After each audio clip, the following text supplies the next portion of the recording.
వీక్షణకు అందుకు కొంచెం అంతరాయం జరిగినందుకు సారీ సార్ చెప్పండి. పర్లేదు. మీరు 2 రోజుల క్రితం జగన్మోహన్ రెడ్డి గారి మీద రాయి దాడి ఏదైతే జరిగిందో దానికి మరి ఈసీకి కంప్లైంట్ చేశారా? మీ తదుపరి కార్యాచరణ ఎలా ఉండబోతుంది? దాని గురించి ఒకసారి చెప్పండి. కంప్లైంట్ అంటే ఆల్రెడీ చేశారండి. కంప్లైంట్ చేయడం జరిగింది.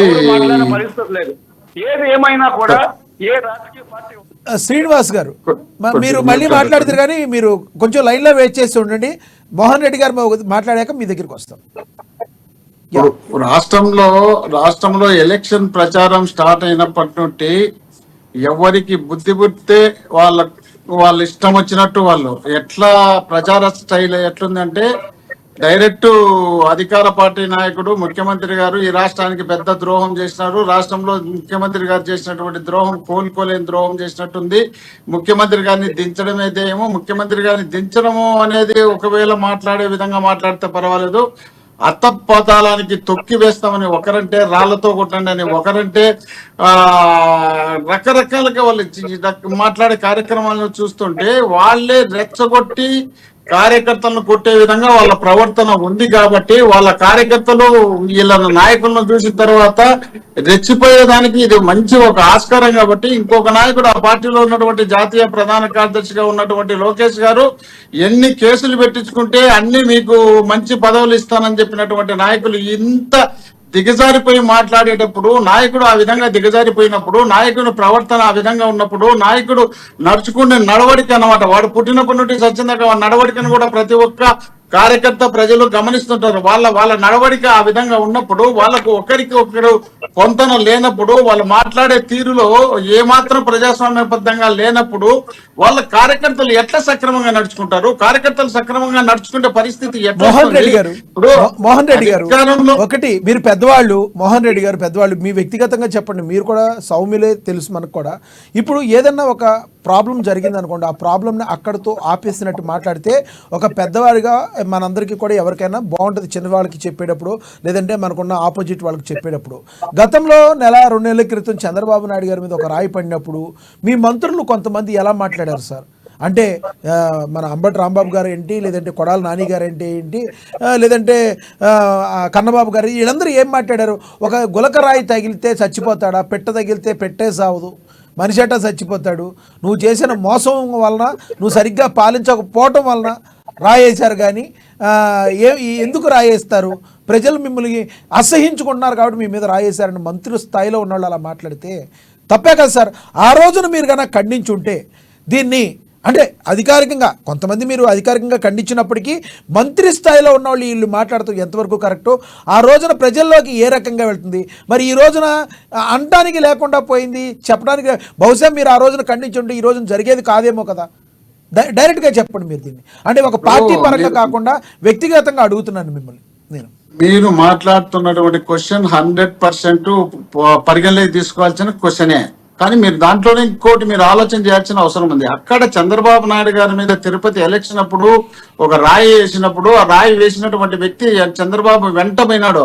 ఒరే నా కొడుక, నువ్వు నీ కొడుకు నన్ను ద్రోహం చేసినారా, నా జీవితాన్ని నాశనం చేసినారా, నన్ను మీరు చంపుతారా అని వెంటబడినాడు. అంత ముందు రోజే అదే కార్యకర్త అచ్చెన్నాయుడు గారు ఇద్దరు కలిసి టిఫిన్ చేసేటప్పుడు, సార్ వాడు నాకు 25 లక్షలు ఇవ్వాలి సార్, 25 లక్షలు ఇవ్వకుండా నన్ను మోసం చేసినాడు సార్, వాడు నాకు ఇబ్బంది పెడుతున్నాడు సార్, వాడు నాశనం చేస్తున్నాడు సార్, ఎట్లా సార్ ఇట్లయితే బతికేది, నేను ఏంది సార్ నాకు ఈ విధమైనటువంటి ఇబ్బంది పెడుతున్నారంటే వాడికి సరైన బుద్ధి లేదు, వాడు బుద్ధి లేనుడు కాబట్టి ఈ విధంగా నడుచుకుంటున్నాడు, అసలు పార్టీ లేదు, బొక్క లేదు, గట్టి చట్నీ అని చెప్పినటువంటి అచ్చెన్నాయుడు గారు అదంతా మనం చూసినాం. దాన్ని వదిలిపెట్టేసి కేవలం దీన్ని పరిగణలోకి తీసుకొని అక్కడ రాయేసింటే మీరు మాట్లాడంటే సరిపోతుంది, ఇక్కడ రాయిస్తే సరిపోతుంది కదా అని అనేది తప్పు కదా. ఇప్పుడు అక్కడ ఏం జరుగుతుందంటే వాళ్ళు వేసినటువంటి రాయికి అక్కడ ఉన్నటువంటి సందర్భానికి బాగా అర్థం ఉంది. ఇక్కడ వేసినటువంటి రాయి వ్యక్తి ఎవరో బయటకు వచ్చి నేను పలానా క్యాండిడేట్ను, నాకు జగన్మోహన్ రెడ్డి ఈ విధమైనటువంటి అన్యాయం చేసినాడు, జగన్మోహన్ రెడ్డికి అన్యాయం చేసింటే నా కసి కోసం నేను జగన్మోహన్ రెడ్డి మీద రాయి వేసినానని వచ్చి చెప్పమనండి. అక్కడ వాళ్ళ తెలుగుదేశం పార్టీకి సంబంధించినటువంటి స్కూల్లో నుండి రాళ్ళేసి కొట్టి వచ్చి గతంలో ఒకటి జరిగింది. సారీ టు సే, మిమ్మల్ని అడగడం ఇంకొంచెం వివరం నాకు తెలుసుకోవాలనుంది. కోడికత్తి ఇష్యూలో దానిలో శ్రీనివాస్ని గురించి అధికారులు ఏం వెల్లడించారు సార్? అతను డైరెక్ట్గా నేను నా వ్యక్తిగతంగా మళ్ళీ సీఎం మన జగన్మోహన్ రెడ్డి గారు కావాలని నిన్న కత్తితో పొడవటం జరిగిందని కోర్టుకు వాగ్మూలం ఇవ్వడం కూడా జరిగింది కదా. సరే, మీరు చెప్పినట్టే అతను కావాలనే పొడిచినాడు అనుకుందాం, అతను సీఎం గారి అభిమానిగానే పొడిచినాడు అనుకుందాం, ఆయన మళ్ళీ సీఎం కావాలనే ఉద్దేశంతో పొడిచినాడు అనుకో, దానికి జగన్మోహన్ రెడ్డి గారికి ఏం సంబంధం అసలు? ఇప్పుడు నా వ్యక్తిగత అభిప్రాయం నాకుంది, నాకు మీ మీద అభిమానం ఉన్నప్పుడు మిమ్మల్ని నేను వేరే రకంగా మిమ్మల్ని అభినందించవచ్చు, విమర్శించవచ్చు, ఏదైనా చేసి ఉండొచ్చు. జగన్మోహన్ రెడ్డి గారి మీద అతనికి ఇష్టం ఉందా లేక జగన్మోహన్ రెడ్డి గారి దగ్గర అతను తెలుగుదేశం పార్టీకి సంబంధించినటువంటి ఒక కాంట్రాక్టర్ దగ్గర వర్క్ చేస్తున్నాడా, ఆ కాంట్రాక్టర్ అక్కడ తెలుగుదేశం గాజువాకకు సంబంధించి తెలుగుదేశం టికెట్ కు ట్రై చేసినాడా, అవన్నీ పక్కన పెడదాం. అతను నిజంగానే జగన్మోహన్ రెడ్డి గారిని పొడిచినాడు, జగన్మోహన్ రెడ్డి ముఖ్యమంత్రి కావాలనుకున్నాడు అని మీరు అంటున్నారు కదా. మరి జగన్మోహన్ రెడ్డి గారు నాకు అర్థమైందండి.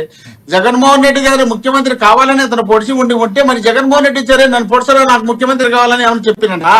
దానికి దీనికి అసలు పొందనుందా? అసలు జగన్మోహన్ రెడ్డి గారికి ఏంటి బుద్ధి లేని మాటలు మాట్లాడతారు వీళ్ళు.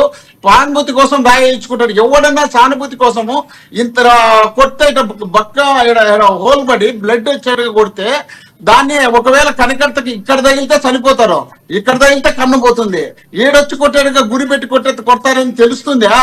ఎవడు అంత సూటబుల్ గా వచ్చి కొడతారు? మీరు దాచుకొని ఆ స్కూల్లో నుండి కొట్టండి, ఆ కొడితే నాకు దెబ్బ తగ్గుతుంది, ఈ దెబ్బ తగ్గితే నాకు సానుభూతి వస్తుంది, సానుభూతి వచ్చే నాకు నేను ముఖ్యమంత్రి అవుతానని ఎవరన్నా నీచమైనటువంటి నికృష్టమైనటువంటి చండాలమైనటువంటి దరిద్రమైనటువంటి వ్యక్తులు ఎవరన్నా కోరుకుంటారు అట్లా? అది నిజంగానే అట్లా కోరుకొని ఉంటే ఈరోజు చంద్రబాబు నాయుడు 73 ఏళ్ళ వయసు కదా, చంద్రబాబు నాయుడిని రోడ్డు మీద కొట్టుకుంటా రమ్మని చెప్పమని చంద్రబాబు ఏమన్నా లోకేషన్ పంపించి చంద్రబాబుని కొట్టించే సానుభూతి ముఖ్యమంత్రి అవుతాడేమో ఒకసారి గమనించమను. ఏం మాట్లాడుతున్నారండి? ఎవరికి బుద్ధి పుట్టినట్టు వాళ్ళు ఇష్టం వచ్చినట్టు వాళ్ళు మైకులు తీసుకొని మాట్లాడుకుంటా పోతుంటే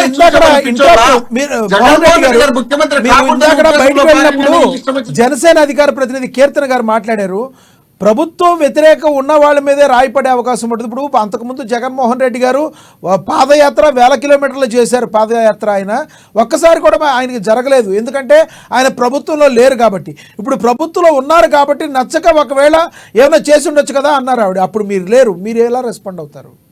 అడిగే క్వశ్చన్ ఆన్లైన్ ఉంది, అర్థం దాంట్లోనే అర్థం ఉంది. ప్రభుత్వంలో లేరు కదా, లేనప్పుడు దాడి చేయరు కదా. ప్రభుత్వం లేనప్పుడు ప్రతిపక్షం కదా. పాదయాత్రలు ఉన్నప్పుడు కదా అక్కడ కోడికత్తి జరిగింది. అది కోడికత్త, విషపు కత్త, వీళ్ళు పంపించిన కత్త, పవన్ కళ్యాణ్ కత్త, నారా చంద్రబాబు నాయుడు గారి కత్త, తెలుగుదేశం పార్టీ గాజువాక ఆశించినటువంటి కత్త, ఏ కత్తులు ఇల్లే డిసైడ్ చేస్తారనమాట. అది కోడికత్తి, ఇది గనకరాయి, ఇది కనకరాయి, దీంతో తగిలితే దెబ్బ తగలదు, దాంతో తగిలితే దెబ్బ తగులుతుంది, దీంతో పొడితే చచ్చిపోతారు, దీంతో పొడితే సౌరు, అవన్నీ డిసైడ్ చేసి పెడతారు. ఇష్టం వచ్చినట్టు రమ్మని పవన్ కళ్యాణ్ వచ్చి కొడతారు, రమ్మని చెప్పు, ఒకసారి చూద్దాం.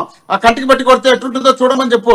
ఆ తర్వాత సానుభూతి వచ్చింది, ఓట్లు ఇచ్చుకుని ముఖ్యమంత్రి మనం కనీసం ఎమ్మెల్యే కాలేకున్నాడు కదా ఆడ గాజువాకలు కొట్టించుకోమను, గాజువాకలు చెంప కొట్టించే వాళ్ళ ఆడమంచులతో కొట్టించుకోమను, లేదంటే పరకలతో కొట్టించుకోమను. ఆ తర్వాత సానుభూతి వచ్చింది, గెలుస్తాడు ముఖ్యమంత్రి, ఎమ్మెల్యే అవుతాడు, ముఖ్యమంత్రి కాదు కానీ ఎమ్మెల్యే అవుతాడు, కొట్టించుకోమను. ముఖ్యమంత్రి స్థాయిలో ఒక స్టార్ హీరో ఉన్నట్టున్నాడు జగన్మోహన్ రెడ్డి గారు. రాష్ట్రం కాదు భారతదేశం యావత్తు జగన్మోహన్ రెడ్డి గారి వైపు చూస్తుంది. ఈ రోజు బ్రహ్మాండమైనటువంటి సర్వేలు వస్తున్నాయి, జగన్మోహన్ రెడ్డి గారు మళ్ళీ సీఎం అవుతారని. ఇంత ప్రజాదరణ కలిగినటువంటి ముఖ్యమంత్రికి 1000 కిలోమీటర్లు 100 కిలోమీటర్లు తిరుగుతున్నారు, వేలాది మంది జనాలు రోడ్డు మీద ఎండకు నిలబడుకుంటున్నారు, మహిళలు కూడా చెప్పులు లేకుండా పరిగెత్తుకుంటా పోయి అన్నా జగనన్న అని వచ్చి కలిసిన తర్వాత నాకు జగనన్నతో కలిసినాను, నా జీవితం ధన్యమైపోయింది, ఇలాంటి ముఖ్యమంత్రిని కలిసడం నేను అదృష్టంగా భావిస్తున్నానని జనం భావిస్తున్నారంటే వీళ్ళు ఇష్టం వచ్చినట్టు ఇళ్ళలో కూర్చొని వీళ్ళు ఇష్టం వచ్చినట్టు స్టేట్మెంట్ ఇచ్చుకుంటూ పోతే సరిపోదండి. రమ్మనండి 3 రోజులు వారానికి బండెక్కి తిరిగితే జ్వరం వచ్చింది పడిపోయిందని చెప్పుకొని అది ఒక నటన, అది ఒక యాక్షన్. ఇది ఒక యాక్షన్ చేస్తాడు, ఎమ్మెల్యేని గెలిపిస్తారని అది ఒక షో. అదే అలాంటివి సానుభూతులు అంటే ఇవి కాదు సానుభూతులు. కత్తులతో పొడిపించుకోవడం ఇవి సానుభూతులు కాదు. రోజు నాకు జ్వరం వచ్చింది, 3 రోజులకు వచ్చి జ్వరం వచ్చింది, టైఫాయిడ్ వచ్చింది, క్యాన్సర్ వచ్చింది, నేను బతకను, నాకు ఓటేయండి, నన్ను గెలిపించాను సానుభూతి.